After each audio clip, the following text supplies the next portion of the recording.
لله الحمد لله وكفى والصلاة والسلام على عباده الذين اصطفى خصوصا على أفضل وخاتم النبيين محمد الأمين وعلى آله وصحبه أجمعين.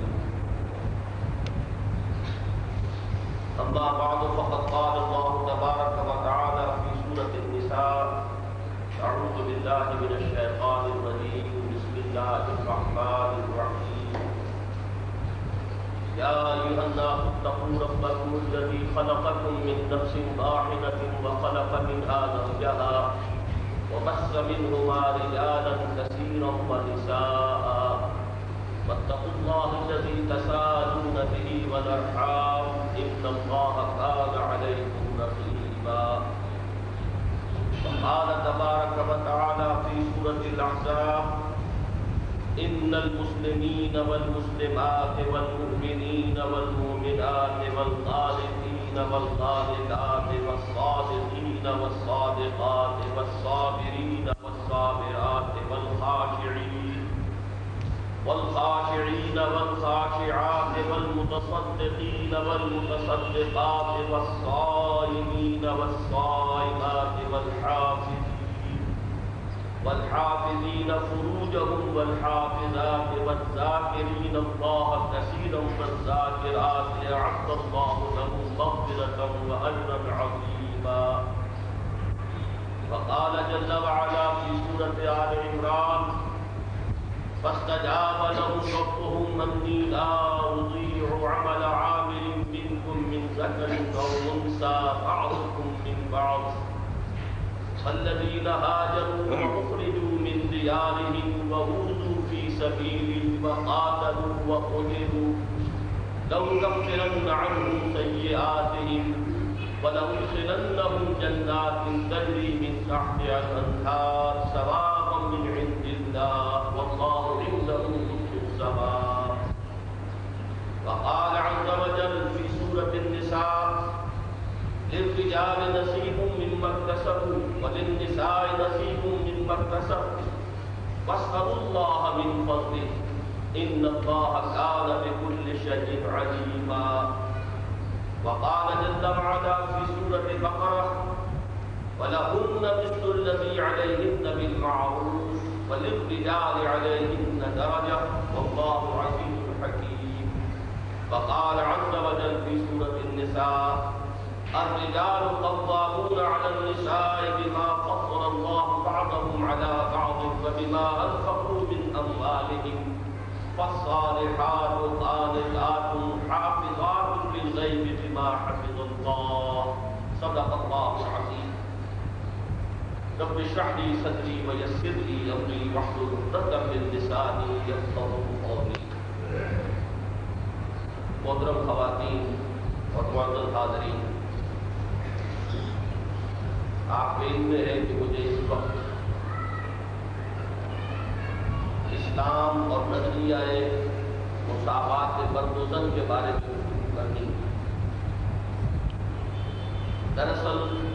جسے ہم تہذیب حاضر کہتے ہیں اور جو اصلاً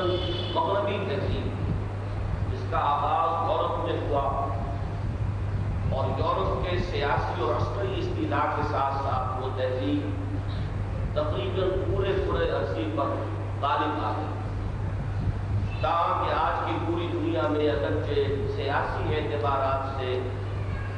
بڑی تقسیمیں ہیں،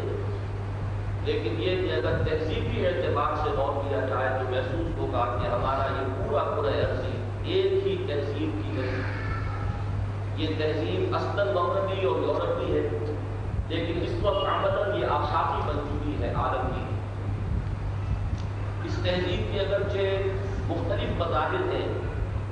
لیکن اس کے جس پہلو سے اس وقت ہمیں گفتگو کرنی ہے اس کے ضمن میں دو باتیں ایسی ہیں کہ جو گزشتہ صدی میں سب سے بڑھ کر فرانس کے ادیبوں اور فلسفیوں نے نمایاں کی، اس کے اثرات پھر مختلف یورپی ممالک کے اندر پڑتے چلے گئے، اور آج میں یہ محسوس کرتا ہوں کہ سماجی اعتبار سے اس پہلو سے سب سے آگے جو ممالک ہیں وہ یا برطانیہ ہے اور یا جن کو ہم اسکینڈینیوین کنٹریز کہتے ہیں، سویڈن ہے، ناروے ہے اور اس کے ساتھ ڈنمارک ہے۔ وہ دو باتیں کیا تھیں؟ ایک وہی کہ جو آج کی ہماری گفتگو کا موضوع ہے، نظریہ مساوات مرد و زن۔ مرد اور عورت ہر اعتبار سے بالکل مساوی ہیں، ان میں کوئی فرق نہیں ہے، ان کے حقوق و اختیارات بالکل مساوی ہونے چاہیے، ان میں سے کسی کو کسی پر کسی درجے میں کوئی فضیلت یا کسی اعتبار سے خواہ و خالص انتظامی نوعیت کی چیز ہو، کوئی اختیار یا کوئی بالا تری حاصل نہیں ہے، بلکہ جتنے کام مرد کر سکتا ہے عورت بھی کر سکتی ہے۔ جن میدانوں میں مرد اپنے جوہر دکھا سکتا ہے، عورت بھی مساوی طور پر اس میں پیش قدمی کر سکتی ہے۔ اور دوسرا خیال جو اس سے بھی زیادہ تباہ کن تھا وہ یہ کہ انسان میں جو ایک جنسی طلب ہے، اس میں جو ایک شہوت کا مادہ ہے، انسان نے خام خواہ اپنے اوپر قدغنیں عائد کر لی ہیں، اور صحیح اور غلط اور جائز اور ناجائز،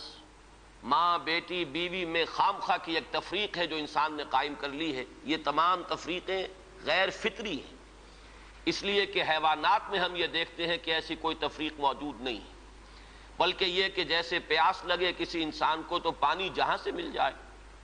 یا یہ کہ اگر بھوک لگتی ہے تو جہاں سے بھی اس کی انسان تشفی کر لے، اسی طور سے یہ بھی ایک انسان کی طبعی خواہش ہے، جیسے وہ ابھرے ویسے ہی اس کو جس طور سے بھی موقع ملے اس کی تسکین حاصل کر لینی چاہیے۔ یہ دو اصل میں فلسفیانہ نقطہ نظر، اور جیسا کہ میں نے عرض کیا خاص طور پر ادب کے میدان سے، لٹریچر کے میدان سے، خاص طور پر افسانوی انداز میں، ناولوں کے انداز میں، ڈراموں کے انداز میں یہ فکر پھیلایا گیا۔ یہ فکر ہے کہ جس نے مغرب کی تہذیب کا جو یہ سماجی عنصر ہے اسے واقعتاً یہ ہے کہ ایک سنڈاس بنا کر رکھ دیا ہے۔ جیسا کہ میں نے عرض کیا کہ ویسے تو پورے یورپ میں اور اسی کا عکس ہے اس وقت پوری دنیا میں اس تہذیب کے اثرات موجود ہیں، لیکن یہ کہ درجات ہیں، تو درجے کے اعتبار سے دیکھا جائے تو غالباً برطانیہ کا معاشرہ اور اس کے ساتھ یہ اسکینڈینیوین کنٹریز جو ہیں یہ اس معاملے میں اس وقت پوری نوع انسانی کے امام شمار کیے جا سکتے ہیں۔ مجھے چونکہ امریکہ بھی جانے کا اتفاق ہوتا رہتا ہے تو میں نے یہ محسوس کیا کہ امریکی معاشرہ ابھی اس اعتبار سے بہت پیچھے ہے۔ یورپ کو اس میں پیش قدمی کا اور امامت کا شرف حاصل ہو چکا ہے، اور خاص طور پر یورپ میں بھی یہ تین ممالک جو ہیں یہ بہت آگے نکل گئے ہیں، چنانچہ شرم اور حیا نام کی کسی شے کا اب کوئی وجود وہاں نہیں ہے، عصمت و عفت کا کوئی تصور موجود نہیں ہے۔ معلوم ہوتا ہے کہ یہ چیزیں انسان کی لغت کی میں سے خارج ہو چکی ہیں، اس کے سوچ کے دائرے سے باہر ہو چکی ہیں، اور اسی کا سب سے بڑا مظہر یہ ہے کہ آپ کو معلوم ہوگا کہ برطانیہ میں بھی یہ قانون منظور ہو چکا ہے اور اسکینڈینیوین کنٹریز میں بھی، کہ دو مردوں کی شادی بھی ہو سکتی ہے، دو مرد لیگلی قانونی طور پر شوہر اور بیوی کی حیثیت سے رہ سکتے ہیں، قانون انہیں تسلیم کرے گا یہ شوہر ہے اور یہ بیوی ہے۔ اب اس درجے پرورشن، اس درجے فطرت انسانی کا مسخ ہو جانا، یہ چیز کہ جو ناقابل قیاس ہے، لیکن یہ کہ بالفعل دنیا کے اندر یہ موجود ہے۔ اور پچھلے دنوں جب مجھے اتفاق ہوا جانے کا سویڈن، تو وہاں معلوم ہوا کہ ایک پاکستانی بھی ہیں، ایک سرحد کے رہنے والے صاحب، جنہوں نے کہ ایک لڑکے سے وہاں شادی کی ہوئی ہے اور قانونی اعتبار سے وہ میاں اور بیوی کی حیثیت سے وہاں مسلم طور پر زندگی گزار رہے ہیں۔ یہ جو معاملہ ہے، مجھے زیادہ صدمہ جس بات کا ہوا وہ اس پہلو سے کہ اس معاشرے کی جو اچیومنٹس ہیں، جو انہوں نے خوبیاں حاصل کی ہیں، ہمارا معاشرہ جو ہے ان کے بارے میں تو سوچنے کو بھی تیار نہیں۔ مثلاً یہ کہ سیاسی سطح پر مساوات، معاشی کفالت کا اصول کہ کوئی شخص وہاں بھوکا نہیں رہ سکتا، ہر شخص کی گویا کہ کفالت جو ہے وہ ریاست کے ذمے ہے۔ وہ باتیں جو اسلام نے دی تھی، جو حضرت عمر فاروق رضی اللہ تعالیٰ عنہ کے قول منسوب ہے کہ اگر دجلہ و فرات کے کنارے کوئی کتا بھی بھوکا پیاسا مر گیا تو عمر قیامت کے دن ذمہ دار ہوگا، یہ نقشہ واقعہ ہے، تسلیم کرنا پڑتا ہے کہ ان لوگوں نے اس چیز کو آج کی دنیا میں بالفعل حاصل کر کے دکھایا ہے۔ سماجی مساوات کا یہ عالم کہ اگر کوئی فائنینس منسٹر اسے بھی اگر اپنا چیک کیش کرانا ہے تو وہ بھی بینک میں اسی طرح لائن میں لگتا ہے جیسے کوئی عام شہری لگتا ہے. یہ سماجی مساوات کہ غریب سے غریب آدمی بھی وہاں پر جو بھی ہے، چاہے وہ ویلفیئر پر زندگی گزار رہا ہو، وہ خود معذور ہو چکا ہو اور صرف اسے حکومت کی طرف سے جو ہے سہولتیں حاصل ہو، لیکن اس کا بچہ بھی اگر بیمار ہوگا تو اسے وہی علاج میسر آئے گا جو وہاں کسی کروڑ پتی کے بچے کو علاج میسر آئے گا، اور اس کے بچے کو بھی وہی تعلیم ملے گی جو کسی منسٹر کے بچے کو تعلیم حاصل ہو سکے گی. یہ چیزیں جو ان کے ہاں اچھی ہیں فی الواقع، جو اصلاً تو ہماری تھی، لیکن یہ ہے کہ اس وقت اگر ہمیں وہاں پر یہ چیزیں نظر آتی ہیں تو مجھے تو وہی احساس ہوا تھا کہ کتابیں اپنے آبا کی یہ موتی علم و حکمت کے جو دیکھیں، ان کو یورپ میں تو دل ہوتا ہے سی پارا، چیزیں ہماری تھیں لیکن یہ انہوں نے کر کے دکھائیں. بدقسمتی ہماری یہ ہے کہ ان چیزوں کے بارے میں تو ابھی ہمارے ہاں کوئی سوچ نہیں، ادھر پیش قدمی کا کوئی امکان نہیں. ہم سینکڑوں کوس دور ہیں اس سے کہ اس قسم کے کوئی ہم معاشرتی ارتقاء جو ہے اس کے بارے میں سوچ بھی سکیں. لیکن جو ان کی گندگی ہے جس نے کہ ان کو تباہ کر کے رکھ دیا ہے، خاندانی نظام ٹوٹ پھوٹ کر رہ گیا ہے.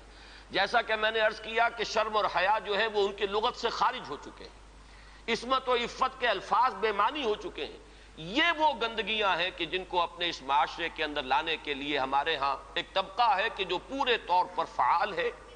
اگرچہ عددی اعتبار سے اس کی کوئی حیثیت نہیں، وہ ایک بہت ہی حقیر اقلیت ہے،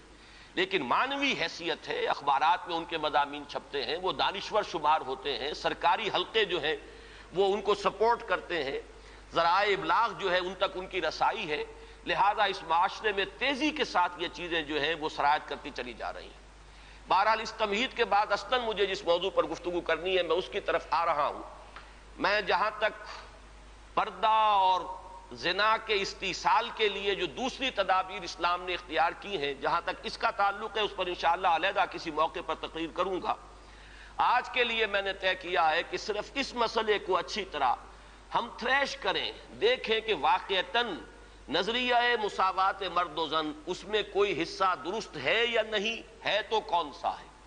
ہمارے سامنے کسوٹی اور معیار جو ہے وہ اللہ کی کتاب ہے اور اس کے رسول صلی اللہ علیہ وسلم کی سنت ہے. ہمیں ان دونوں چیزوں کے حوالے سے دیکھنا ہے کہ اس نظریے میں صداقت کا ایلیمنٹ کتنا ہے اور دھوکہ اور فریب کا حصہ کتنا ہے. میں سب سے پہلے تو یہ عرض کروں گا کہ اسلام بھی دو سطحوں پر عورتوں اور مردوں کے درمیان کامل مساوات کا قائل ہے، لیکن ایک تیسری سطح وہ ہے کہ جس پر وہ ایک فرق کرتا ہے، درجہ بندی کرتا ہے. ان دونوں کو علیحدہ علیحدہ سمجھ لینا چاہیے. پہلی سطح جس پر کہ اسلام عورت اور مرد کے درمیان کامل مساوات کا قائل ہے وہ شرف انسانیت ہے. مرد بھی انسان ہے، عورت بھی انسان ہے. جو شرف انسانیت ہے اس میں مرد اور عورت برابر کے شریک ہیں. اگر کسی کے ذہن میں یہ تصور ہے کہ عورت کا وجود ایک گھٹیا وجود ہے، عورت ایک کمتر وجود کی حامل ہے، تو یہ خالص غیر قرآنی اور غیر اسلامی نقطہ نظر ہے. بدقسمتی سے بعض دوسرے معاشروں کے اثرات ہمارے ذہنوں میں بھی آ گئے ہیں. خود عیسائی معاشرے کا بنیادی تصور یہ تھا کہ عورت ہے ہی گناہ کی گٹھڑی، مجسم برائی. یہ ایو سے ایول کا لفظ بنا ہے. حضرت حوا کے لیے ان کے ہاں لفظ ایو ہے، اور ایو سے ایول ہے. ایول برائی کو کہتے ہیں، یعنی یہ کہ عورت کا تو سارا وجود ہی سرتاسر برائی ہے. یہ چیزیں کچھ مختلف ذرائع سے ہمارے ذہنوں میں بھی آئی ہیں. پھر یہ کہ یہ معاشرہ جو ہے ہمارا، جو پس منظر ہے تاریخی ہندو معاشرہ، اس میں بھی عورت کے گھٹیا ہونے کا تصور موجود ہے. تو سب سے پہلے یہ کہ ہمیں اپنے قلوب کا، اذہان کا جائزہ لے لینا چاہیے کہ اگر اس طرح کا کوئی جرثومہ ہمارے فکر میں ہے تو یہ خالص غیر قرآنی، غیر اسلامی ہے. شرف آدمیت جس کا نام ہے اس میں عورت اور مرد برابر اور مساوی طور پر شریک ہیں. میں نے اس کے ضمن میں آپ کے سامنے ایک تو آیہ مبارکہ پڑھی ہے سورہ نساء کی. آپ کو معلوم ہے کہ معاشرتی مسائل پر قرآن مجید کی جامع ترین سورت سورہ نساء ہے. اس کا آغاز ہی اس سے ہوتا ہے کہ یا ایھا الناس، اے لوگو، اتقوا ربکم الذی خلقکم من نفس واحدۃ وخلق منها زوجها وبث منہما رجالا کثیرا ونساء. اے لوگوں اپنے اس رب کا تقوی اختیار کرو جس نے تمہیں ایک انسانی جان سے پیدا کیا، اسی سے اس کا جوڑا بنایا اور ان دونوں سے کثیر تعداد میں مردوں اور عورتوں کو زمین میں پھیلا دیا۔ گویا کہ پوری نوع انسانی ایک انسانی جوڑے کی نسل ہے۔ آدم اور حوا علیہم السلام انہی کی اولاد ہے تمام انسان۔ اس پہلو سے تمام انسان بھی برابر ہیں، اگرچہ نسلیں ان کے اندر وجود میں آ گئی ہیں، اگرچہ شکلیں مختلف ہو گئی ہیں، رنگتیں ان کی تبدیل ہو گئی ہیں، ایک دوسرے سے بہت مختلف ہو گئی ہیں، لیکن یہ کہ تمام شعوب و قبائل کا فرق ہو یا لونی یا لسانی فرق ہو، ان سب کی کوئی حقیقت اس اعتبار سے نہیں ہے کہ کوئی ان میں اونچا ہو جائے کوئی نیچا ہو جائے۔ کلکم بنو آدم و آدم من تراب، تم سب کے سب جو ہو آدم کی نسل سے ہو اور آدم مٹی سے بنائے گئے تھے۔ لا فضل لعربی علی عجمی ولا لعجمی علی عربی ولا لاحمر علی اسود ولا لاسود علی احمر الا بالتقوی۔ یہ معاملہ جہاں عربی اور عجمی اور کالے اور گورے کے مابین ہے، وہیں مرد اور عورت کے مابین بھی ایک ہی انسانی نسل۔ اور آج بھی آپ دیکھیے آدم و حوا سے آگے گزر کر آخر ایک ہی ماں باپ کی اولاد میں بیٹے بھی ہوتے ہیں بیٹیاں بھی ہوتی ہیں، ایک ہی باپ کے نطفے سے بیٹا بھی ہے اور بیٹی بھی ہے، ایک ہی ماں کے بطن سے بیٹی کی بھی ولادت ہو رہی ہے اور بیٹے کی بھی ہو رہی ہے۔ تو کوئی فرق و امتیاز ان کے مابین اس پہلو سے کہ مرد مرد ہونے کے ناطے اعلیٰ ہو اور عورت عورت ہونے کے حوالے سے گھٹیا اور ادنا ہو، یہ خالص غیر اسلامی غیر قرآنی تصور ہے۔ شرف آدمیت شرف انسانیت میں یہ بالکل مساوی ہے۔ دوسری چیز کہ جس میں اسلام پوری مساوات تسلیم کرتا ہے وہ ہے نیکی کا میدان، خیر کا میدان، اخلاق کا میدان، روحانیت کا میدان۔ اس میں بھی دونوں برابر ہیں، ان میں کوئی تفریق نہیں، کسی پہلو سے کوئی فرق نہیں۔ میں نے اس کے ضمن میں ایک طویل آیت قرآن مجید کی آپ کو پڑھ کر سنائی ہے، آپ خود غور کریں گے کہ یہ جو گردان کا سا انداز یہاں لیا گیا ہے سورہ احزاب کی آیت نمبر 36 میں، آیت نمبر 35 میں، اس سے آپ خود اندازہ کر سکتے ہیں کہ تصور کیا دینا مقصود ہے۔ ان المسلمین والمسلمات، بے شک مسلمان مرد مسلمان عورتیں، والمومنین والمومنات، مومن مرد مومن عورتیں، والقانتین والقانتات، فرما بردار مرد فرما بردار عورتیں، والصادقین والصادقات، راست باز مرد راست باز عورتیں، والصابرین والصابرات، صبر کرنے والے مرد اور صبر کرنے والی عورتیں، والخاشعین والخاشعات، اللہ سے خشوع کا تعلق رکھنے والے، اللہ کے سامنے جھکنے والے مرد اور جھکنے والی عورتیں، والمتصدقین والمتصدقات، اور صدقہ دینے والے مرد اور صدقہ دینے والی عورتیں، والصائمین والصائمات، اور روزہ رکھنے والے مرد اور روزہ رکھنے والی عورتیں، والحافظین فروجہم والحافظات، اور اپنی شرمگاہوں کی حفاظت کرنے والے مرد اور اپنی شرمگاہوں کی حفاظت کرنے والی عورتیں، والذاکرین اللہ کثیرا والذاکرات، اور اللہ کا ذکر کثرت سے کرنے والے مرد اور اللہ کا ذکر کثرت سے کرنے والی عورتیں، اعد اللہ لہم مغفرۃ واجرا عظیما، اللہ نے ان سب کے لیے تیار کی ہوئی ہے، فراہم کی ہوئی ہے مغفرت بھی اور بہت بڑا اجر بھی۔ یہ سارا جو ہے اس آیت کا ماحصل کیا ہے؟ یہ تمام وہ اوصاف ہیں کہ جو مطلوب ہیں، یہ محاسن ہیں، یہ بھلائیاں ہیں، یہ نیکیاں ہیں، یہ اعلیٰ اقدار ہیں جو اسلام چاہتا ہے کہ انسانوں کے اندر پروان چڑھیں، اور اس آیت کا انداز بتا رہا ہے کہ اس میں کوئی فرق و تفاوت نہیں ہے، کسی کے لیے کوئی معاملہ نہیں ہے کہ عورتوں کے لیے یہاں جو ہے داخلہ ممنوع ہے یا عورتیں اس مقام تک رسائی حاصل نہیں کر سکتی، بلکہ یہ کہ نیکیوں میں، بھلائیوں میں، خیرات میں، حسنات میں، ان تمام کیفیات کے اندر عورتوں اور مردوں کے لیے کھلا میدان ہے، اپنی اپنی محنت اپنی اپنی کوشش سے جو بھی چاہے اعلیٰ سے اعلیٰ مقام حاصل کر لے۔ اسی مضمون کے لیے میں نے ایک آیت آپ کو سورہ نساء کی بھی سنائی، للرجال نصیب مما اکتسبوا وللنساء نصیب مما اکتسبوا، مردوں کے لیے حصہ ہے ان میں سے جو انہوں نے کمایا، اور کمائی سے یہاں مراد ہے اعمال کی کمائی۔ کسب کا لفظ قرآن مجید میں شاذ کہیں آیا ہے معاشی کمائی کے لیے، آیا ضرور ہے لیکن بہت شاذ۔ اصل میں یہ لفظ جہاں بھی آتا ہے وہ اصل کمائی جو ہے انسان کی اس دنیا میں وہ نیکی یا بدی ہے۔ یہ جو معاش کی محنت ہے اور آپ اپنے لیے کوئی رزق فراہم کرتے ہیں، کوئی اپنی زندگی کے سلسلے کو برقرار رکھنے کے لیے ضروریات زندگی فراہم کرتے ہیں، یہ چیز تو ایک دنیا کی زندگی کی برتنے کی چیز ہے، یہ کوئی پائیدار شے نہیں ہے۔ اصل میں جو کچھ ہم کماتے ہیں وہ یا نیکی ہے یا بدی ہے، یا خیر ہے یا شر ہے۔ ہم نے اپنی توانائیوں کا جو اصل حاصل جو ہے اس دنیا میں حاصل کیا وہ یا خیر ہے اور یا شر ہے۔ تو اصل میں قرآن مجید میں کسب کا لفظ آتا ہے اعمال کے لیے کہ کیا کمایا۔ اس کو بھی بعض لوگوں نے اس دور میں، بعض دانشوروں نے غلط طریقے پر انٹرپریٹ کیا ہے۔ اس کو سمجھ لینا چاہیے کہ یہاں اس آیہ مبارکہ میں لفظ کسب آ رہا ہے انسانی اعمال کے لیے۔ للرجال نصیب مما اکتسبوا، جو کمائی مرد کریں گے انہیں اس میں سے حصہ مل جائے گا۔ وللنساء نصیب مما اکتسبن، اور جو کمائی عورتیں کریں گی وہ اس میں سے حصہ پائیں گی۔ یہ نہیں ہے کہ مرد کی کمائی میں سے عورت کو حصہ مل جائے اور عورت کی کمائی میں سے مرد کو حصہ مل جائے۔ شوہر کی اگر نیکی ہے تو اس کا فائدہ شوہر ہی کو پہنچے گا، بیوی کو نہیں پہنچ سکے گا، اور بیوی کی اگر نیکی ہے تو اس کا فائدہ بیوی ہی کو پہنچے گا، شوہر کو نہیں پہنچے گا۔ وَاسْأَلُوا اللَّهَ مِن فَضْلِهِ، اور یہ میدان کھلے ہوئے ہیں، اللہ سے سوال کرو، درخواست کرو، اس کے فضل میں سے مانگو جتنا مانگ سکتے ہو۔ یہ مانگنے کے لیے بھی ایک استعداد مطلوب ہے۔ انسان اللہ تعالیٰ کے ساتھ اپنا قبلہ درست کرے گا اللہ کی طرف، اللہ کے ساتھ اپنے اندر اخلاص پیدا کرے گا، تبھی مانگنے کی بھی اس کے اندر صلاحیت پیدا ہوگی، تبھی وہ واقعی اطمینان قلب کے ساتھ اللہ کے سامنے دست سوال دراز کر سکے گا۔ ان اللہ کان بکل شیء علیما، یقیناً اللہ تعالیٰ ہر چیز کا علم رکھتا ہے، وہ ہر ایک کو اس کی استعداد کے مطابق، اس کی محنت کے مطابق، اس کی کوشش کے مطابق عطا فرماتا ہے۔ اس میں ایک آیت اور چاہتا ہوں کہ آپ حضرات کے سامنے رکھوں، اور اس کے حوالے سے ذرا میں ہماری تاریخ کا جو صدر اول ہے، صحابہ کرام کا دور، اور اس میں سے بھی بالکل سابقون الاولون کا جو دور ہے، اس میں سے چند حوالے دینا چاہتا ہوں کہ کس طرح ہمارے سامنے ان معاملات میں عورت اور مرد بالکل، میں یہاں جان بوجھ کر لفظ استعمال کر رہا ہوں شانہ بشانہ، کہ جو آج غلط طریقے پر استعمال ہو رہا ہے، مختلف میدانوں میں عورت اور مرد کو شانہ بشانہ چلانے کی کوشش ہو رہی ہے، اصل میں یہ میدان ہے کہ جہاں مرد اور عورت شانہ بشانہ چلنے چاہیے۔ وہ سورہ آل عمران کے آخری رکوع کی آیت ہے۔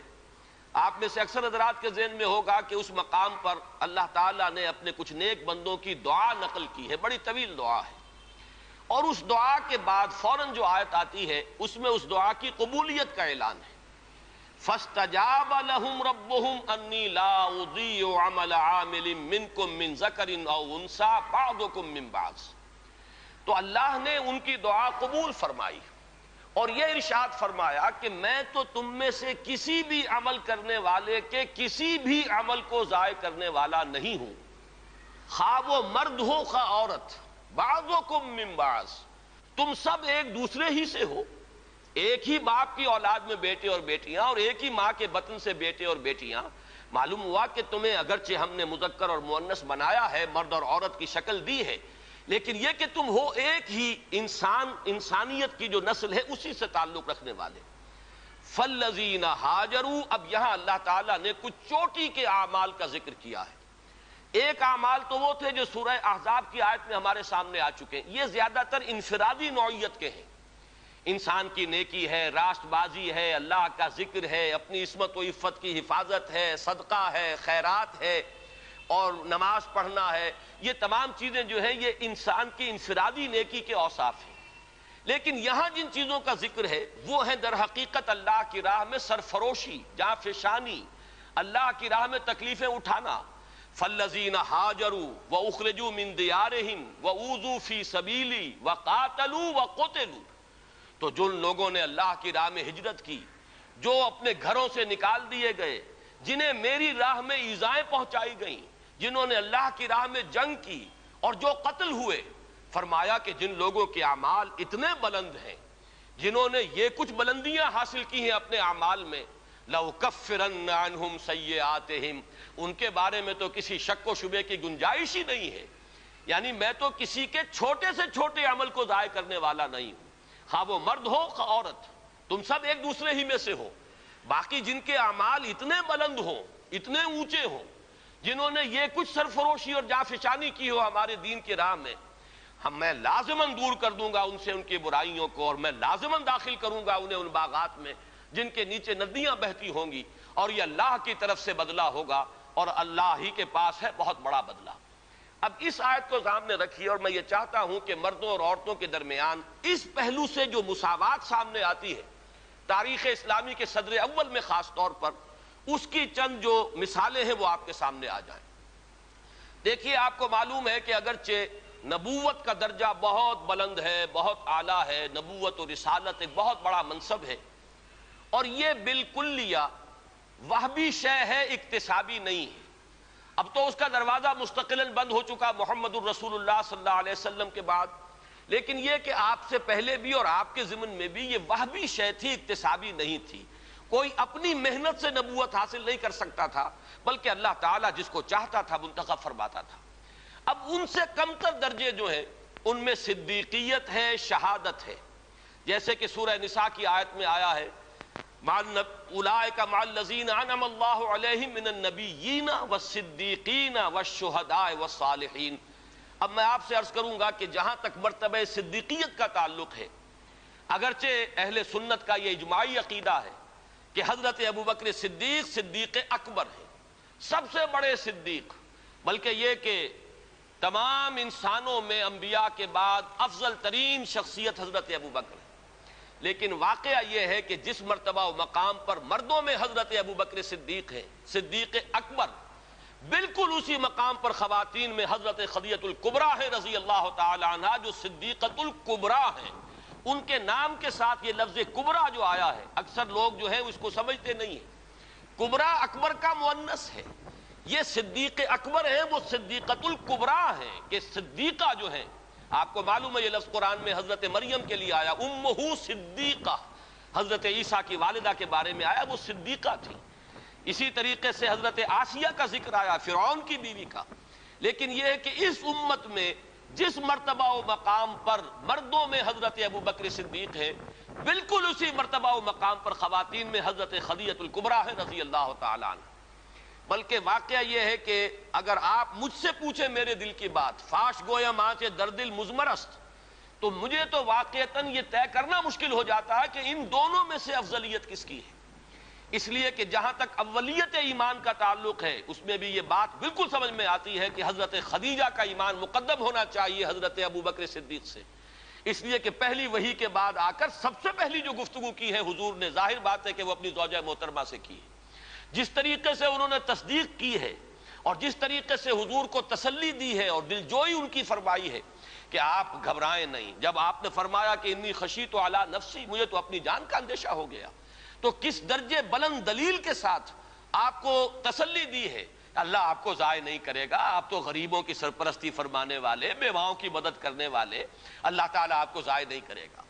پھر یہ کہ حضرت صدیق اکبر کے فضائل کا سب سے بڑا باب جو شمار ہوتا ہے وہ یہ ہے کہ انہوں نے حضور صلی اللہ علیہ وسلم کے مشن پر اپنی پوری دولت لگا دی۔ دو مواقع ایسے آئے ان کی زندگی میں، ایک مکی دور میں، ایک مدنی دور میں۔ مکی دور میں جب کہ ہجرت کے لیے تشریف لے جا رہے ہیں تو ایک پیسہ بھی گھر والوں کے لیے ہے۔ اول تو یہ کہ وہ ساری دولت ان کی سکڑ چکی تھی، اس وقت تک صرف ہو چکی تھی، کتنے ہی غلام اور کتنی ہی کنیزیں انہوں نے خریدی اپنے پیسے سے اور انہیں آزاد کیا جو ایمان لے آئے تھے اور جنہیں ستایا جا رہا تھا۔ پھر یہ کہ کاروبار میں سے تو سارا وقت اب نکل چکا تھا دعوت اور تبلیغ دین کے لیے، جو کچھ رہ گیا تھا وہ بھی لے کر حضور کے ساتھ صلی اللہ علیہ وسلم وہ تشریف لے گئے۔ پھر یہ کہ آپ کو معلوم ہے غزوہ تبوک کے موقع پر ہوا ہے کہ جو کچھ گھر میں تھا جھاڑو پھیر کر لا کر حضور کی خدمت میں پیش کر دیا۔ لیکن آپ غور کیجئے کہ بعین ہی یہی مقام حضرت خدیجہ الکبریٰ کا ہے رضی اللہ تعالی عنہا، وہ متمول ترین خاتون جن سے نکاح کے بڑے بڑے سرداران قریش جو ہے وہ متمنی تھے، انہوں نے اپنی پوری دولت جس طرح قدموں میں ڈالی ہے محمد الرسول اللہ صلی اللہ علیہ وسلم کے، اور جس طرح ان کے ڈسپوزل پر رکھ دی ہے کہ جس طرح چاہیں صرف کرے، تو اس معاملے میں بھی واقعہ یہ ہے کہ یہ کہنا مشکل ہے کہ کس کا درجہ جو ہے وہ افضل ہے، کون اعلیٰ ہے، کون اس میں پیش قدمی لے گیا ہے۔ بس جیسے ایمان کے بارے میں ہم نے عافیت تلاش کی ہے کہ ہم اس طریقے سے کہہ کر اور اس میں آگے فیصلہ کرنے سے اپنے آپ کو بچا لیتے ہیں کہ عورتوں میں سب سے پہلے ایمان لانے والی حضرت خدیجہ، اور آزاد مردوں میں سب سے پہلے ایمان لانے والے حضرت ابو بکر، اور بچوں میں سب سے پہلے ایمان لانے والے حضرت علی، اور غلاموں کے طبقے میں سب سے پہلے ایمان لانے والے حضرت زید بن حارثہ۔ اسی طریقے سے یوں سمجھیے کہ ان دونوں میں اگر کوئی افضلیت کا فیصلہ ہم نہ کرنا چاہیں تو کہہ سکتے ہیں کہ مردوں میں صدیق اکبر حضرت ابو بکر ہیں رضی اللہ تعالی عنہ، اور خواتین میں صدیقۃ الکبریٰ حضرت خدیجہ ہے رضی اللہ تعالی عنہ۔ اس سے آگے چلیے، ہجرت کا معاملہ ہے۔ اب آپ دیکھیے کہ حضرت عثمان ہجرت فرما رہے ہیں حبشہ کی طرف، ان کی زوجہ محترمہ حضرت رقیہ ان کے ساتھ ہے، اور حضور نے فرمایا کہ یہ پہلا جوڑا ہے کہ جو اللہ کی راہ میں ہجرت کر رہا ہے، حضرت لوط اور ان کی اہلیہ کے بعد۔ وہ بھی جب اللہ کی راہ میں ہجرت کے لیے نکلے تھے تو اپنی وہ ایک انسانی جوڑا نکلا تھا، اور آج یہ عثمان اور ان کی اہلیہ حضور کے لخت جگر حضرت رقیہ، یہ دونوں میاں بیوی بھی اللہ کی راہ میں ہجرت کر رہے ہیں۔ پھر اسی موقع پر ہمیں معلوم ہوتا ہے کہ حضرت ام حبیبہ رضی اللہ تعالی عنہ انہوں نے بھی ہجرت کی، ان کا شوہر بھی مسلمان تھا، دونوں نے ہجرت کی،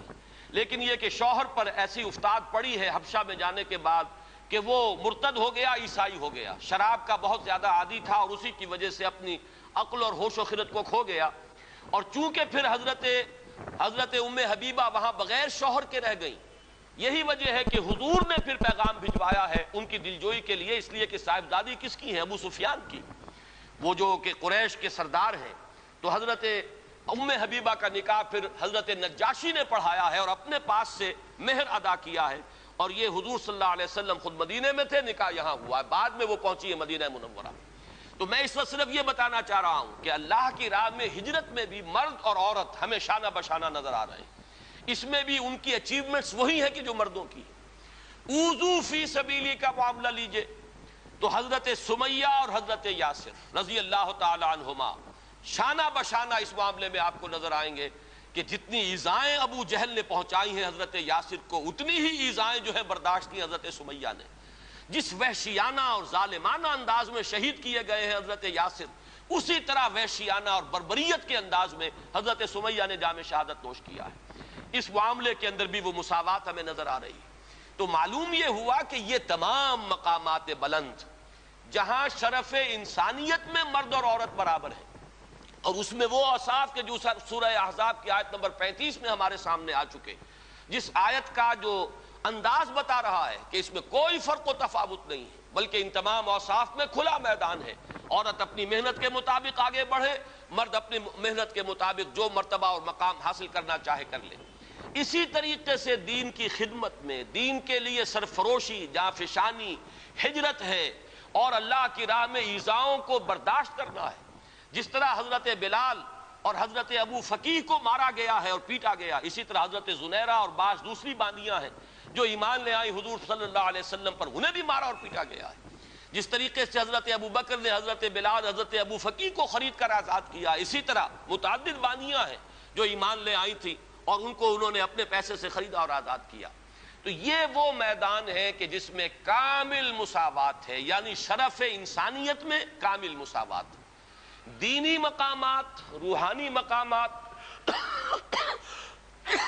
بعد میں بھی ہمیں نظر آتا ہے۔ حضرت جنید بغدادی ہے رضی اللہ تعالیٰ عنہ، تو رابعہ بصریہ بھی ہے رحمت اللہ علیہما، تو ان میں معلوم ہوتا ہے کہ یہاں بھی کوئی فرق اور امتیاز ہمیں نظر نہیں آتا۔ صحابہ کرام میں فقہائے صحابہ کے درجے میں حضرت عمر، حضرت علی نظر آ رہے ہیں، تو فقہائے صحابہ میں حضرت عائشہ صدیقہ رضی اللہ تعالیٰ عنہ کا مقام بہت بلند ہے۔ تو معلوم یہ ہوا کہ ان تمام چیزوں میں اسلام مساوات کا قائل ہے، شرف انسانیت میں برابری، اور دین کے معاملات میں، روحانی معاملات میں، اخلاقی معاملات میں اس میں بھی برابری ہے، مساوات ہے، اس میں بھی کہیں کوئی قدغن نہیں ہے کسی عورت کے آگے کہ اس سے آگے وہ نہیں جا سکتی۔ البتہ اب تیسری سطح جو ہے جس کے بارے میں مجھے عرض کرنا ہے، اسے اگر میں کہوں کہ وہ سطح ہے انتظامی اور قانونی، تو یہاں یقیناً اسلام نے ایک فرق و تفاوت پیدا کیا ہے، لیکن اس فرق و تفاوت کے اندر بھی ایسا نہیں ہے کہ ایک طبقے کو بالکل گرا دیا گیا ہو اور کسی بھی پہلو سے اس کی کوئی کمپنسیشن نہ ہو، بلکہ یہاں اگرچہ درجہ بندی ہے لیکن یہ ایک توازن پیدا کیا گیا ہے۔ میں آج خاص طور پر اس نقطے کو واضح کرنا چاہتا ہوں کہ اگرچہ انتظامی اور قانونی اعتبار سے فرق و تفاوت ہے، درجہ بندی ہے، لیکن یہ کہ اسلام نے ایک نہایت حسین توازن پیدا کیا ہے اس میں، اور اس کے لیے یہ بات پہلے سمجھ لیجئے کہ اسلام چونکہ خاندان کے ادارے کو مضبوط کرنا چاہتا ہے، یہ انسانی معاشرے کی اکائی ہے، یہ بیسک یونٹ ہے، خاندانوں سے مل کر معاشرہ بنتا ہے، معاشرہ ہی ہے کہ جس کے اوپر پھر ایک انتظامی سطح پر ریاست اور حکومت کا تصور آتا ہے۔ اسی کے معاشی معاملات کو منضبط کرنے کے لیے آج کا معاشیات کا فن ہے جو ایک بہت بڑا علم بن چکا ہے. لیکن یہ کہ جب اینالائز کریں گے تو معلوم ہوگا کہ انفرادیت سے اجتماعیت کی طرف پہلا قدم کیا ہے؟ ایک مرد اور ایک عورت کے مابین رشتہ ازدواج. یہاں سے انفرادیت اجتماعیت کی شکل اختیار کرتی ہے. پہلے یہ میاں اور بیوی ہے صرف، لیکن جب اللہ تعالیٰ اولاد دیتا ہے تو اب اس میں سیکنڈ ڈائمنشن ایڈ ہو گئی. اب ان کی حیثیت والدین کی ہے اور وہ اولاد ہے. اس اولاد میں جب کثرت اور تعدد پیدا ہوتا ہے تو تھرڈ ڈائمنشن آتی ہے، اور وہ بہنوں بھائیوں کا آپس میں رشتہ اخوت جو ہے وہ تیسری ڈائمنشن ہے. جیسے ہمارا یہ ہال ہے، اس کی لمبائی چوڑائی اونچائی، یہ 3 ڈائمنشنل کانسیپٹ ہمارا اسپیس کا ہے. اسی طرح خاندان کا ایک ادارہ جو ہے اس کی یہ 3 ڈائمنشنز ہیں. ایک مرد اور ایک عورت رشتہ ازدواج، یہاں سے بات شروع ہوئی. اولاد ہوئی تو ایک نئی جو اس میں عرض جو ہے وہ شامل ہو گیا، اور وہ کیا ہے؟ وہ والدین اور اولاد کا رشتہ ہے. تیسرا اولاد کے مابین اب رشتہ اخوت ہے، بہنوں اور بھائیوں کے درمیان. یہ ہے خاندان کا ادارہ. اس خاندان کے ادارے کے استحکام کا دار و مدار اس پر ہے کہ سربراہ ایک ہو.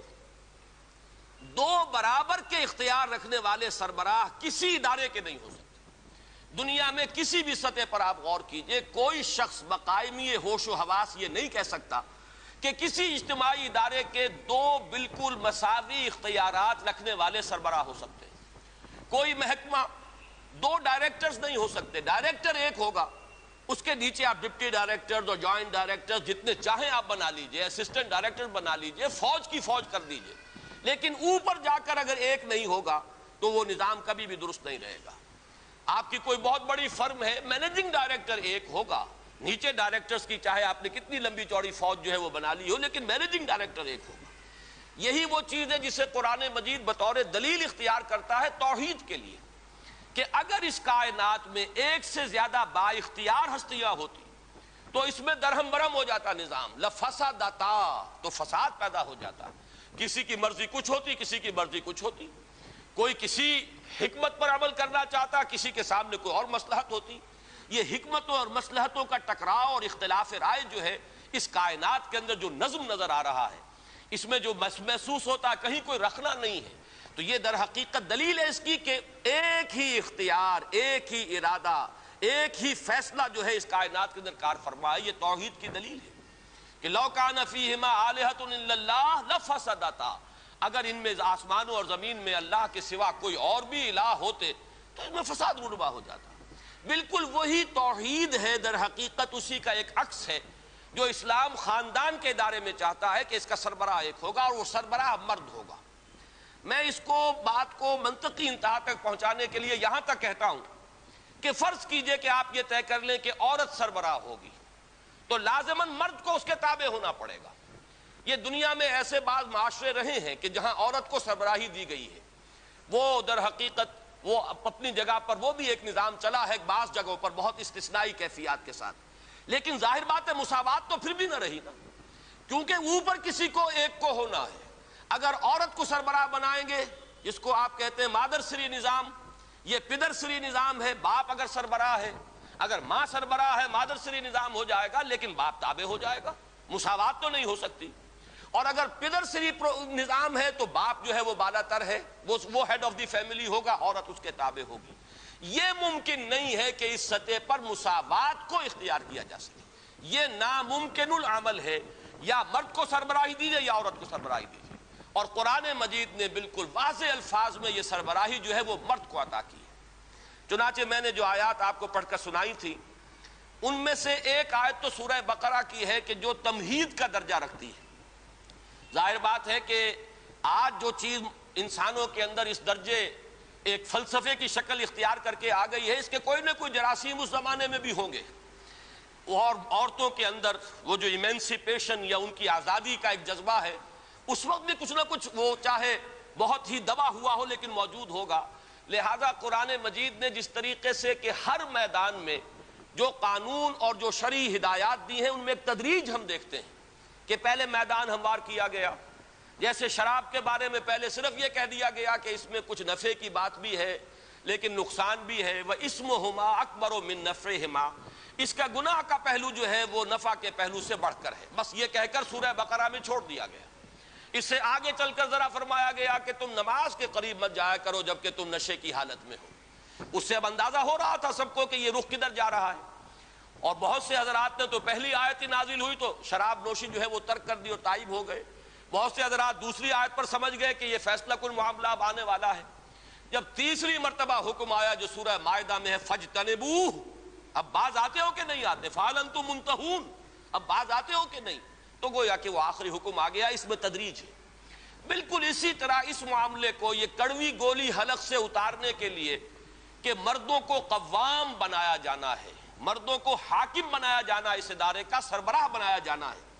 اس کے لیے ذرا فضا ہموار کی گئی ہے۔ پہلے سورہ بقرہ کی آیت میں، آیت نمبر 228 ہے، یہ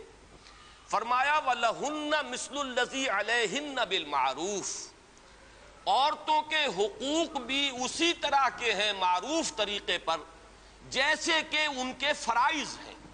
یہ بات اچھی طرح سمجھ لیجئے، اس آیت کا ترجمہ بھی اس دور میں بعض لوگوں نے غلط کیا ہے، اپنے مغالطے کی وجہ سے بعض جان بوجھ کر غلط کر رہے ہیں۔ یعنی وہ یہ سمجھتے ہیں کہ ترجمہ یہ ہوگا کہ جیسے حقوق مردوں کو عورتوں پر ہے ویسے ہی حقوق عورتوں کے مردوں پر ہیں۔ یہ ترجمہ اس کا غلط ہے۔ عربی زبان میں لام اور علا کا استعمال جو ہوتا ہے اس کو سمجھ لیجئے کہ لام کسی کے حق کے لیے آتا ہے اور علا کسی کی ذمہ داری کے لیے، ذمہ داری لائبلٹی، رسپانسبلٹی، جس کے لیے وہ اکاؤنٹیبل ہے، جس کی اس کو جواب دہی کرنی ہوگی، علا اس کے لیے آتا ہے۔ جیسے کہ وہ مشہور دعا ہے قرآن مجید کے بارے میں کہ پروردگار وَاجْعَلْهُ لَنَا حُجَّةً، اے اللہ اس قرآن کو ہمارے حق میں حجت بنا۔ اور حضور کی وہ حدیث ہے کہ القرآن حجت لک او علیک، یہ قرآن یا تو تمہارے حق میں حجت بنے گا یا تمہارے خلاف دلیل بنے گا۔ بالکل اسی طرح یہاں ہے وَلَهُنَّ مِثْلُ الَّذِي عَلَيْهِنَّ بِالْمَعْرُوفِ، یہ اصل میں توازن ہے وہ کہ جو حقوق اور فرائض اور ذمہ داریوں اور اختیارات کے مابین ایک توازن دنیا میں ایک یہ مسلمہ امر ہے کہ آپ کو معلوم ہے دنیا کے نظام میں اگر کسی شخص کے اوپر آپ نے ذمہ داری زیادہ رکھی ہے تو اس کے پاس حقوق بھی زیادہ ہونے چاہیے، اس کے اختیارات بھی زیادہ ہونے چاہیے۔ کسی کی اگر ذمہ داری کم ہے تو اسے کم اختیارات کی ضرورت ہے۔ یہ توازن در حقیقت حقوق و فرائض کا ہے، یہ توازن ذمہ داریوں اور اختیارات کا ہے۔ جتنی وسیع ذمہ داریاں ہوں گی اتنے وسیع اختیارات لازمی ہیں، جتنے محدود فرائض ہیں اتنے ہی محدود حقوق ہو جائیں گے۔ تو فرمایا وَلَهُنَّ مِثْلُ الَّذِي عَلَيْهِنَّ، جیسی کچھ ان پر ذمہ داریاں ہیں ویسے ہی اللہ نے ان کے حقوق معین کیے ہیں۔ حقوق و فرائض کا یہ توازن ہی در حقیقت اسلام کے معاشرتی نظام کی سب سے بڑی خوبی اور اس کا سب سے بڑا حسن ہے۔ لیکن اس کے بعد ایک اضافہ کیا وَلِلرِّجَالِ عَلَيْهِنَّ دَرَجَةٌ وَاللَّهُ عَزِيزٌ حَكِيمٌ، اور مردوں کو عورتوں پر ایک درجہ حاصل ہے، اور اللہ عزیز ہے، حکیم ہے۔ اللہ زبردست ہے، کمال حکمت والا ہے۔ عزیز ہے تو اسے اختیار ہے، جو چاہے حکم دے، جو چاہے نظام بنائے، مختار مطلق ہے۔ وہ شارع ہے، جو چاہے شریعت متعین کر دے، اور وہ حکیم بھی ہے، وہ الٹپ فیصلے نہیں کرتا، وہ اندھا دھند کوئی قانون سازی نہیں کرتا۔ اس کی قانون سازی میں کسی کے لیے جانبداری نہیں ہے، نہ وہ مردوں کے لیے جانبدار ہے نہ وہ عورتوں کے حق میں جانبدار ہے، بلکہ اس کی حکمت کاملہ، حکمت بالغہ جو ہے اس کے تحت اس نے اپنے اختیارات مطلق کو استعمال کرتے ہوئے نظام معین کیا ہے۔ یہ اصل میں تمہید ہے اس کس چیز کی؟ وہ ہے سورہ نساء کی آیت الرجال قوامون علی النساء، مرد عورتوں پر نگران ہیں، اور میں اس کا ترجمہ یہاں تک کروں گا کہ مرد عورتوں پر حاکم ہیں، اس لیے کہ قامہ سے بنا ہے قوام، قامہ یقوم و کھڑا ہونا، اور جیسے کہ آپ کو معلوم ہے ہر زبان میں ہوتا ہے فعل کے بعد پریپوزیشن جو ہے، ورب کے بعد پریپوزیشنز کے آنے سے زمین و آسمان کا فرق واقع ہوتا ہے۔ جیسے کہ ایک سادہ مثال میں دیا کرتا ہوں، ٹو گیو، اس کے ایک معنی ہے ٹو گیو اپ، اب وہ معنی کچھ کے کچھ ہو گئے۔ ٹو گیو ان، یہ بالکل ہی بدل گیا معاملہ۔ ٹو گیو ان کے معنی ہے کسی کی اطاعت قبول کر لینا، ٹو گیو اپ کسی چیز کو چھوڑ دینا، ٹو گیو کوئی چیز دے دینا۔ اب یہ لفظ ٹو گیو تو سب میں شامل ہے، لیکن اپ اور ان کے اضافے سے زمین و آسمان کا فرق ہو گیا۔ اسی طرح عربی زبان میں بھی جیسا کہ میں نے ابھی لام اور علا کا آپ کو بتایا ہے، اسی طرح قامہ الا جب آئے گا کسی کام کی طرف متوجہ ہونا، کسی چیز کے لیے کمر کس کر کھڑے ہو جانا قام الا، اور قام علا کسی پر کھڑا ہونا، یعنی کسی پر نگران بن جانا، کسی پر سربراہی اختیار کرنا، کسی کی ذمہ داری لے لینا، کسی کی کفالت کرنا، یہ تمام چیزیں جو اس میں آ جائیں گی۔ تو الرجال قوامون علی النساء، مرد جو ہے وہ عورتوں پر حاکم ہیں، ان کے نگران ہیں، ان کے کفیل ہیں، ان کے ذمہ دار ہیں۔ یہ تمام جو تصورات ہیں اس لفظ کے اندر، اس علا کے اضافے کی وجہ سے یہ اس کے اندر موجود ہو گئے۔ بما فضل اللہ بعضهم علی بعض، اب یہ قوامیت جو مرد کو دی گئی کس بنیاد پر دی گئی؟ قرآن نے خود اس کو واضح کیا۔ دو باتیں ہیں۔ نمبر ایک، بسبب اس فضیلت کے جو اللہ نے بعض کو بعض پر دی ہے۔ اب یہ بعض کو بعض پر دی ہے، یہ بھی در حقیقت ایک بہت ہی بلیغ پیرایا بیان ہے کہ عورتوں کی ذرا دل شکنی نہ ہو کہ وہ بات یوں کہی جاتی کہ چونکہ اللہ نے مردوں کو فضیلت دی ہے عورتوں پر، وہ بات آ چکی تھی وَلِلرِّجَالِ عَلَيْهِنَّ دَرَجَةٌ، یہ سورہ بقرہ کی آیت میں بات آ چکی، مردوں کو عورتوں پر ایک درجہ فضیلت کا حاصل ہے، لیکن یہ کہ یہاں پھر بات کو مبہم انداز میں کہا گیا تاکہ اس بات کو انسانی ذہن جو ہے قبول کر لے، اللہ نے بعض کو بعض پر فضیلت دی ہے۔ اب یہ ایک ایسا یونیورسل ایک ٹروتھ ہے، بعض پیدائشی طور پر خوبصورت ہیں، بعض بدصورت ہیں، بعض کو اللہ نے اچھی صحت سے نوازا ابتدا سے اور بعض کمزوری پیدا ہوتے ہیں، کمزوری رہتے ہیں، بعض کو ذہنی صلاحیتیں بہت بہتر دی ہوئی ہیں اور بعض کے پاس نہیں ہیں، غبی ہیں۔ یہ چیزیں وہ ہیں کہ جو فضیلتیں ہیں انسان کی تخلیقی بنیاد پر، جس میں انسان کا نہ کوئی کریڈٹ ہے نہ اس پر کوئی الزام جائے گا، اس لیے کہ جو اللہ نے بنا دیا جس طور سے بنا دیا، لیکن ظاہر بات ہے کہ ذہین کو غبی پر ایک فضیلت حاصل ہے، قوی کو ضعیف پر ایک فضیلت حاصل ہے۔ حضور نے فرمایا المومن القوی خیر من المومن الضعیف، مومن جو قوی ہو وہ ایک کمزور مومن کے درجے میں بہتر ہے، اس لیے کہ وہ اسلام کے لیے زیادہ محنت کرے گا، اللہ کے دین کی سربلندی کے لیے زیادہ محنت کر سکے گا، زیادہ قربانیاں دے سکے گا۔ تو اب لیکن یہ کہ اس میں کسی کا قصور نہیں ہے، اگر کوئی جسمانی اعتبار سے کمتر پیدا کیا گیا تو اس میں اس کے لیے کوئی ملامت کی بات نہیں ہے۔ البتہ فضیلت اپنی جگہ پر مسلم ہوگی، اس کو تسلیم کیے بغیر چارہ نہیں۔ تو اس طریقے سے جنرل الفاظ میں فرمایا گیا بما فضل اللہ بعضهم علی بعض، بسبب اس فضیلت کے جو اللہ نے بعض کو بعض پر دی ہے۔ مراد کیا ہے؟ مردوں کو ایک فضیلت دی ہے، ان کو جسمانی طور پر زیادہ توانا بنایا ہے، ان میں قوت کار زیادہ رکھی ہے، ان کے اندر جو ہے جسمانی پہلو سے اللہ تعالیٰ نے زیادہ طاقت پیدا فرمائی ہے۔ مختلف چیزیں ہیں جس کی بنا پر کہ دائرہ کار جو ہے مختلف کر دیے گئے، فرائض مختلف کر دیے گئے۔ اور دوسری بات فرمائی وَبِمَا أَنفَقُوا مِنْ أَمْوَالِهِمْ، اور بسبب اس کے کہ وہ اپنے اموال میں سے خرچ کرتے ہیں، اس لیے کہ اسلام نے اولاً تو پورا جو معاشی ذمہ داری کا بوجھ ہے وہ مرد پر ڈالا ہے، عورت کے ذمہ نہیں ڈالا۔ استثنائی حالات استثنائی ہوتے ہیں، جیسے کہ آپ انگریزی میں کہتے ہیں exceptions prove the role, exceptions تو ایکسیپشنز ہی رہیں گی، وہ قانون کو نہیں بدلتی بلکہ وہ قانون کو اور موثق کر دیتی ہیں، مزید اس سے قانون ثابت ہو جاتا ہے۔ تو استثنائی حالات اور ہیں، اگر کوئی بیوہ ہے بیچاری اور اس کے چھوٹے بچے ہیں، وہ دوسری شادی بھی نہیں کرنا چاہتی اپنے ان بچوں کی وجہ سے، اور وہ کوئی محنت مزدوری کر رہی ہے، وہ گھر میں بیٹھ کر کپڑے سی رہی ہے یا کوئی بچوں کو پڑھا کر اپنا پیٹ پال رہی ہے، اپنے بچوں کی پرورش کا سامان کر رہی ہے، تو بہت بڑی نیکی کما رہی ہے۔ لیکن یہ ہے کہ بہرحال ذمہ داری مرد کی ہے اصلاً کہ وہ گھر کا پورا خرچ جو ہے اس کو برداشت کرے۔ اسی کو سمجھیے کہ بطور علامت یہ مہر جو ہمارے ہاں ہے، یہ مہر کیوں ہے جس پر کہ اتنا زور ہے پورے سورہ بقرہ میں اور سورہ نساء میں، جہاں بھی کہیں خواتین کا معاملہ آیا ہے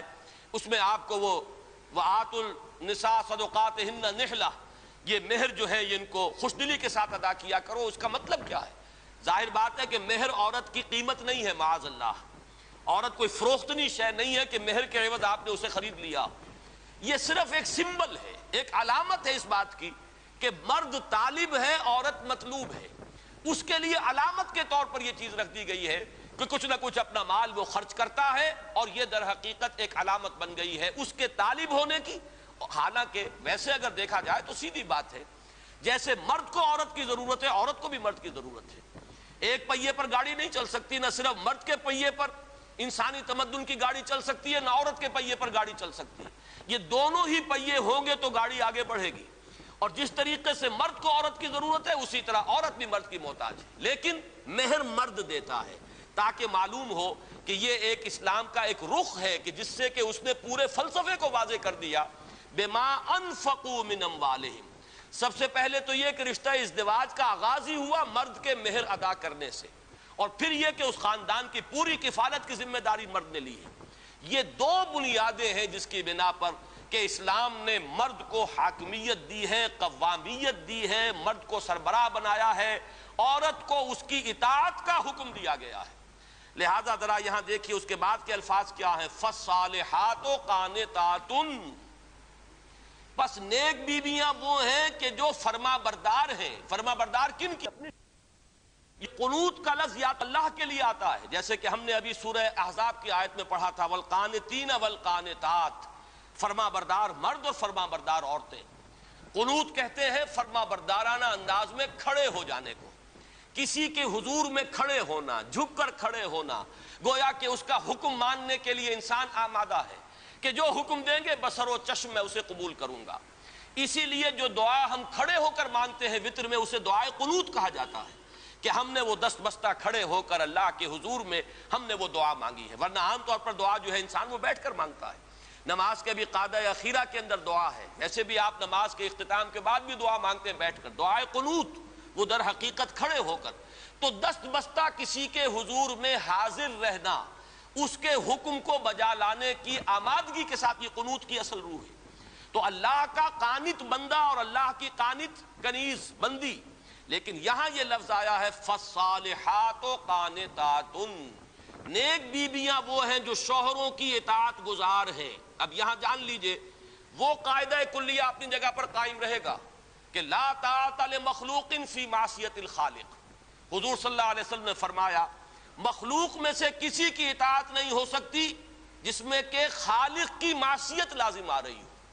حاکم کی اطاعت نہیں ہوگی، استاد کی اطاعت نہیں ہوگی، والدین کی اطاعت نہیں ہوگی اگر وہ اللہ کے حکم کے خلاف حکم دے۔ اگر باپ کہتا ہے نماز نہ پڑھو تو نہیں مانا جائے گا، والدہ کہتی ہے کہ نماز نہ پڑھو نہیں مانا جائے گا، اس لیے کہ لا طاعت لمخلوق فی معصیت الخالق۔ اگر حاکم جو ہے اللہ کی شریعت کے حکم کے خلاف حکم دیتا تو نہیں مانا جائے گا، لا سمع ولا طاعہ، نہ سنیں گے نہ اطاعت کریں گے۔ بالکل اسی طریقے سے عورت اپنے شوہر کے اس حکم کی تو خلاف ورزی کر سکتی ہے، بلکہ اسے کرنا چاہیے، یہ اس کے ایمان کا تقاضا ہے، جو شریعت کے حکم کے خلاف وہ حکم دے۔ لیکن شریعت کے حکم کے اندر جو دائرہ ہے، اب اس میں دو شکلیں ہیں، مباحات کا دائرہ ہے، اس میں اختلاف رائے ہے، شوہر کی رائے کچھ اور ہے، بیوی کی رائے کچھ اور ہے۔ یہاں بیوی کو ذہناً آمادہ رہنا چاہیے، اگر وہ شوہر کو کنونس کر سکے، اگر دلیل سے قائل کر سکے، اگر منوا سکے تو کوئی بات نہیں، ٹھیک ہے۔ لیکن یہ کہ اگر وہ اختلاف قائم رہتا ہے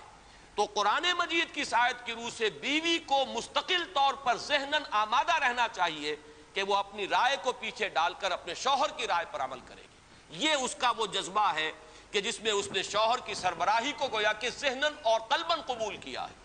یہ اس آیت کا اصل مفہوم ہے، فالصالحات قانتات،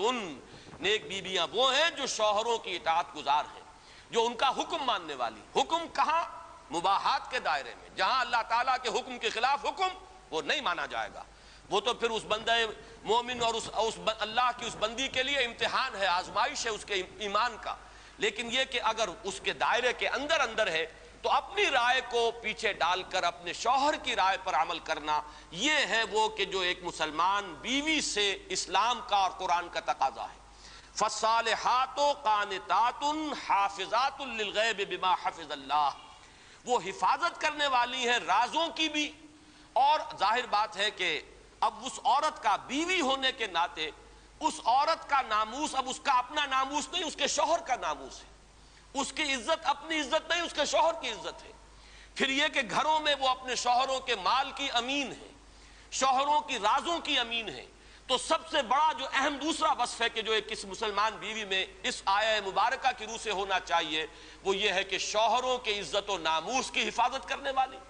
ان کے پیٹھ پیچھے ان کی عدم موجودگی میں ان کے مال کی، ان کے رازوں کی حفاظت کرنے والیاں، بما حفظ اللہ، جیسے کہ اللہ تعالیٰ نے بھی حفاظت فرمائی ہے۔ وہ ہمارے نہ معلوم کتنے راز ہیں جن کو اللہ نے چھپایا ہوا ہے، اگر ہمارے وہ راز تشت ازبام ہو جائیں تو ہم دنیا کو شاید منہ دکھانے کے قابل نہ رہیں۔ اور یہ رسوائی ہے کہ جس سے اللہ تعالیٰ کی پناہ مانگتے رہنا چاہیے کہ اللہ ولا تخزنا یوم القیامہ، اے اللہ ہمیں قیامت کے دن رسوا نہ کیجو،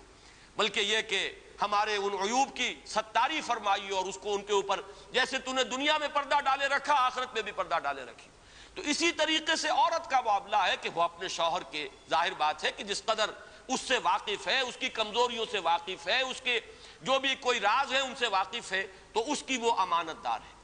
یہ ہے وہ آیہ مبارکہ کہ جس میں یہ جو انتظامی اور قانونی سطح ہے اس پر اسلام نے ہرگز مساوات نہیں رکھی، بلکہ اس قانونی سطح پر آ کر ایک ادارے کے نظم کو برقرار رکھنے کے لیے مرد کو حاکم اور قوام کی حیثیت دی ہے اور اس پر معاشی کفالت کا بوجھ ڈالا ہے، اور عورت کے ذمہ یہ لگایا ہے کہ وہ اپنے شوہر کی تابع داری کرے، اس کی فرما برداری کرے اور اس کی عزت و ناموس اور اس کے مال اور اس کے رازوں کی حفاظت کرے۔ اس کے ضمن میں جو ایک نکتہ میں واضح کرنا چاہتا ہوں، وقت بہت کم رہ گیا ہے، وہ یہ ہے کہ یہ معاملہ بھی اصل میں بعض لوگوں کے سامنے اس طرح آیا ہے کہ صرف اس کا ایک رخ سامنے آتا ہے۔ اس کا دوسرا رخ یہ ہے کہ اسلام نے کمپنسیٹ کیا ہے عورت کو، جہاں اس پہلو سے قانونی درجے میں اسے کمتر رکھا ہے، وہاں بعض دوسرے پہلوؤں سے اس کی اس کمی کی تلافی کی ہے، اس کسر کا جبر کیا ہے اسلام نے۔ اس کی کیا شکل ہے اس کو سمجھنے کے لیے پہلے میں آپ کے سامنے ایک مثال رکھتا ہوں۔ آپ ترازو کی مثال سامنے رکھیے۔ ترازو کو جہاں سے آپ پکڑتے ہیں وہ بالکل درمیان میں ہوتی جگہ، دونوں طرف اس کے بازو برابر ہیں، لہذا وہ ڈنڈی سیدھی ہے، ایک سیر ادھر ڈالیں گے تو ایک سیر ادھر ڈالنا ہوگا تاکہ وہ ڈنڈی سیدھی رہے۔ لیکن اگر ترازو کے پکڑنے کی جگہ ذرا آپ ایک طرف کر دیں، ایک بازو ترازی کا لمبا ہو جائے اور ایک چھوٹا ہو جائے، تو اب ظاہر بات ہے کہ جو لمبا بازو ہے اس میں ایک سیر ڈالیں گے تو اس چھوٹے بازو والے میں دو سیر ڈالیں گے، تب وہ جا کر مساوی ہوگا اور ڈنڈی سیدھی رہے گی۔ تو توازن میں کیا ہوتا ہے کہ اگر ایک طرف سے کہیں کوئی اضافہ ہو جائے تو دوسرے پہلو سے کمی ہو، اور اگر دوسری طرف کسی پہلو سے کمی ہے تو کسی اور دوسرے پہلو سے اس کے اندر اضافہ کر دیا جائے تو توازن قائم ہوگا۔ اور یہ بات بہت اہم ہے کہ اسلام کے پورے عمرانی فلسفے میں اصل جو ویلیو ہے وہ توازن ہے۔ اقیم الوزن بالقسط ولا تخسر المیزان، یہ توازن ہے در حقیقت اسلام کے پورے نظام کا جو سب سے بڑا حسن اور خوبی کا پہلو ہے۔ بات در حقیقت اسلام نے اس لفظ کو بہت کم استعمال کیا ہے، بلکہ عدل، قسط اور یہ توازن، اقیم الوزن بالقسط، یہ توازن پیدا کرنا جو ہے یہ ہے در حقیقت کے جو مقصود ہے کہ اگر کسی ایک پہلو سے کوئی کمی ہوئی ہے تو دوسرے پہلو سے اس کو کمپنسیٹ کر دیا جائے۔ اب میں اس کی چند مثالیں آپ کو دیتا ہوں۔ دیکھیے، مرد اور عورت ہونے کے ناطے جیسا کہ میں نے عرض کیا تھا کہ ایک ماں اور باپ،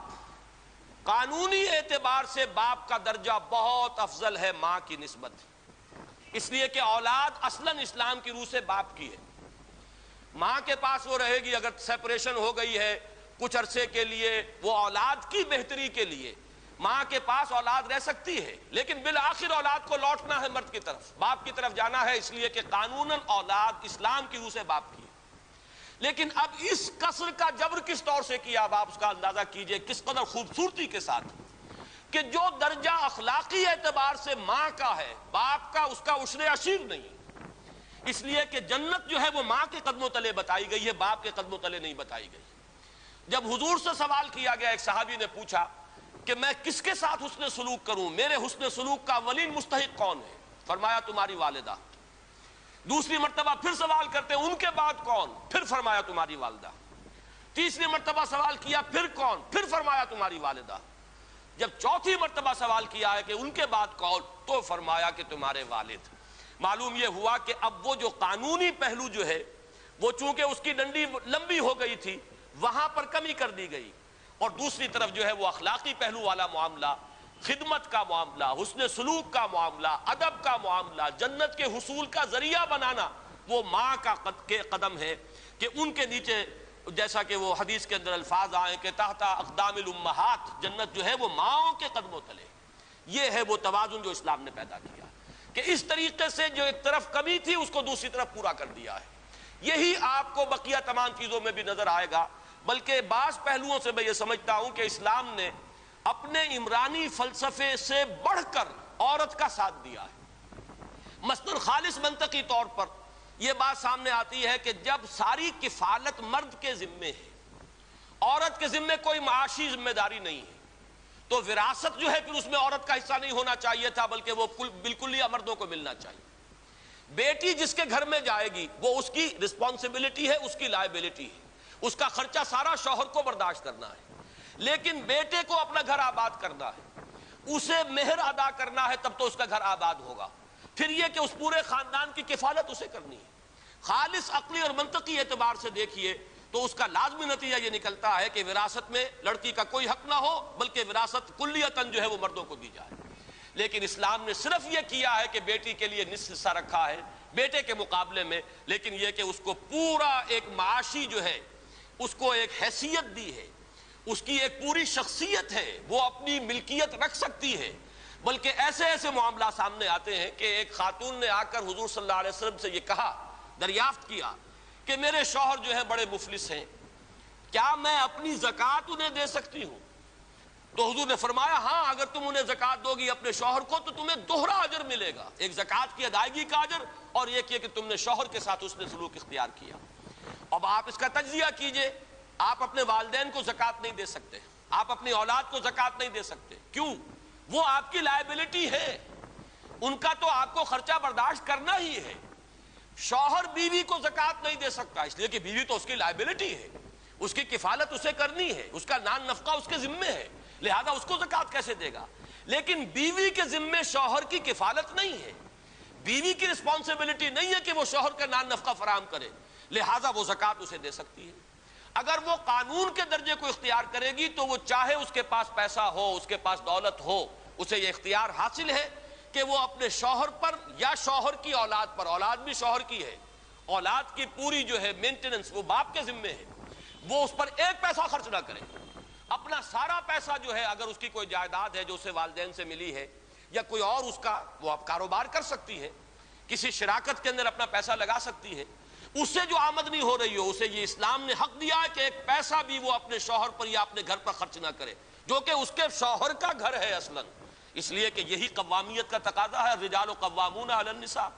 بلکہ یہ کہ وہ اسے اپنے پاس رکھے، اپنی آخرت کا توشہ بنائے، صدقہ دے، خیرات کرے، اللہ کی راہ میں خرچ کرے، اس کا اسے کلیتاً اختیار حاصل ہے۔ لیکن اگر وہ اپنے شوہر کی مدد کرتی ہے تو یہ اس کی ایک نیکی ہو جائے گی، اس کا سلوک ہو جائے گا۔ یہ ہے اسلام کا وہ نظام کہ جس کو اگر دونوں جانب سے دیکھا جائے تو اس سے زیادہ حسین نظام کا ہونا ناممکن ہے۔ یہ در حقیقت اللہ تعالیٰ کی حکمت بالغہ، وہ جو میں نے ابھی وضاحت کی تھی واللہ عزیز حکیم، کہ ایک طرف وہ مختار مطلق ہے، اختیار اس کا مطلق ہے، کوئی اس کے اتھارٹی کو چیلنج کرنے والا نہیں، لیکن اس کے ساتھ اس کی حکمت کامل ہے، اس کی حکمت بالغہ ہے، اس کی حکمت اور دانائی جو ہے وہ بھی کامل ہے، لہذا ان دونوں کے امتزاج سے جو نظام وجود میں آیا ہے اسی میں انسان کے لیے عافیت ہے، اسی میں خیر ہے، اسی میں توازن ہے۔ وَلَهُنَّ مِثْلُ الَّذِي عَلَيْهِنَّ بِالْمَعْرُوفِ، مردوں پر جو ذمہ داریاں ڈالی ہیں اسی کے مطابق ان کے حقوق اور اختیارات ہیں،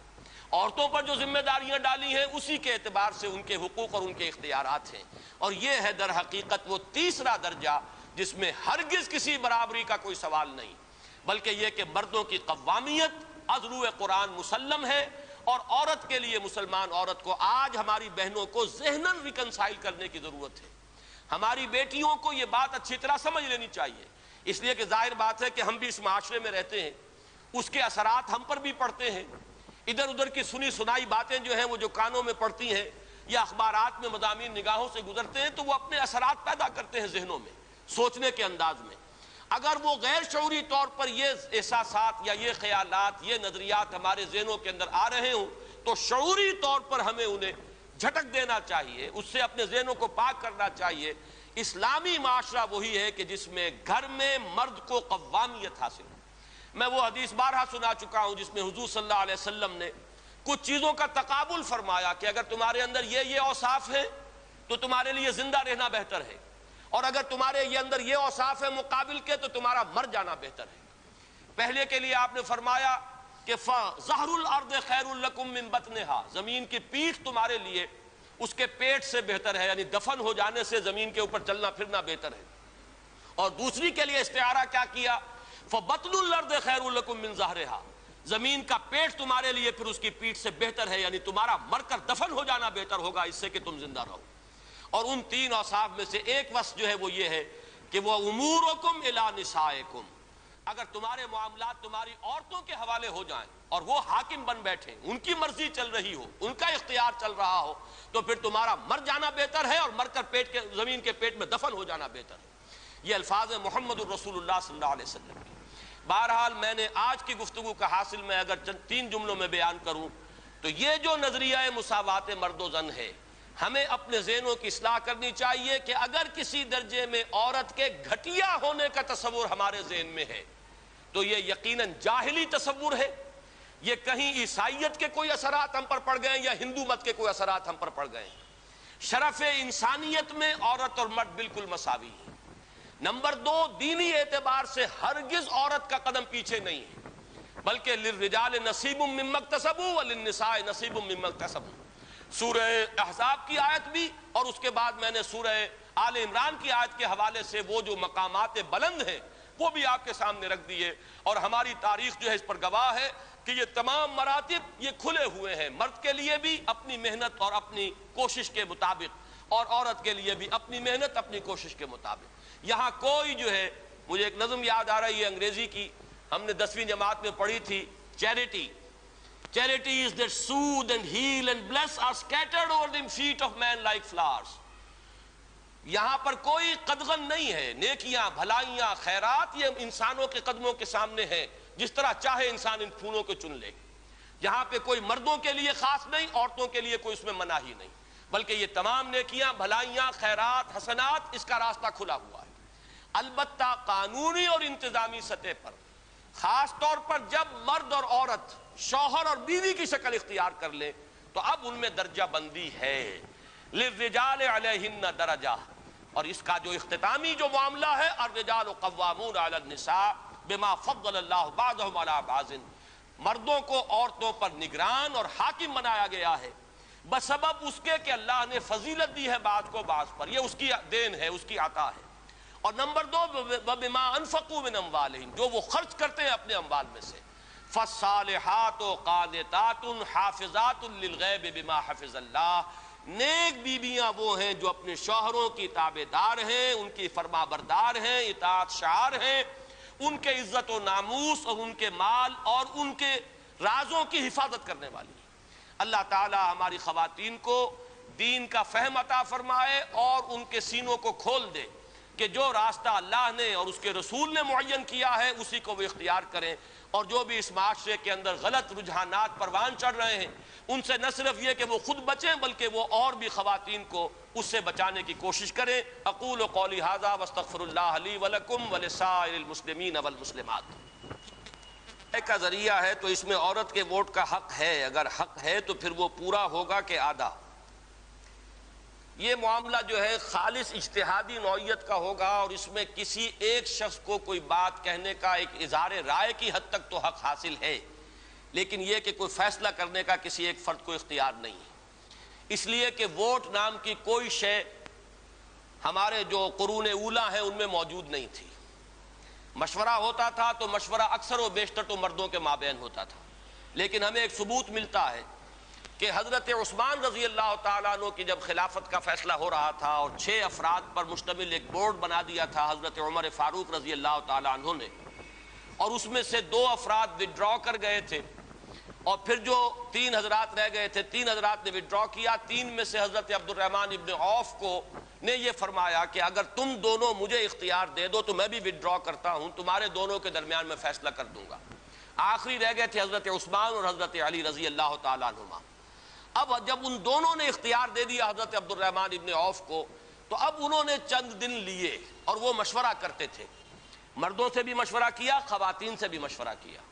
لیکن انہوں نے گلی میں بچوں تک سے بھی پوچھا ہے، بچوں سے پوچھا تم عثمان کے بارے میں کیا کہتے ہو، اور ان سے پوچھا تم علی کے بارے میں کیا کہتے ہو۔ اپنی ایک رائے بنانے کے لیے انہوں نے جہاں مردوں سے استفسار کیا وہاں خواتین سے بھی کیا، بلکہ جیسا کہ میں نے عرض کیا بچوں سے بھی کیا۔ تو اس میں تو ایک دلیل ملتی ہے کہ اس قسم کے معاملات میں کہ ملک کا سربراہ کون ہو اس میں کوئی رائے دینے کا خواتین کو بھی حق حاصل ہے۔ البتہ یہ کہ یہ چیز جب مرحلہ آئے گا اور واقعتاً ہمارے اندر یہ جذبہ پختہ ہو چکا ہوگا کہ ہمیں اسلام ہی کی پیروی کر کے اپنا ایک سیاسی نظام وضع کرنا ہے تو انشاءاللہ اس کے فیصلے ہوں گے اور درست ہوں گے، لیکن اس سے پہلے خامخواہ اس قسم کی بحثیں چھیڑ دینے کا کوئی خاص فائدہ نہیں ہے۔ یہ جو دور ابھی ہمارا گزرا ہے مارشل لا کا، اس میں سب سے بڑا جو خراب کام ہوا ہے دینی اعتبار سے وہ یہی ہے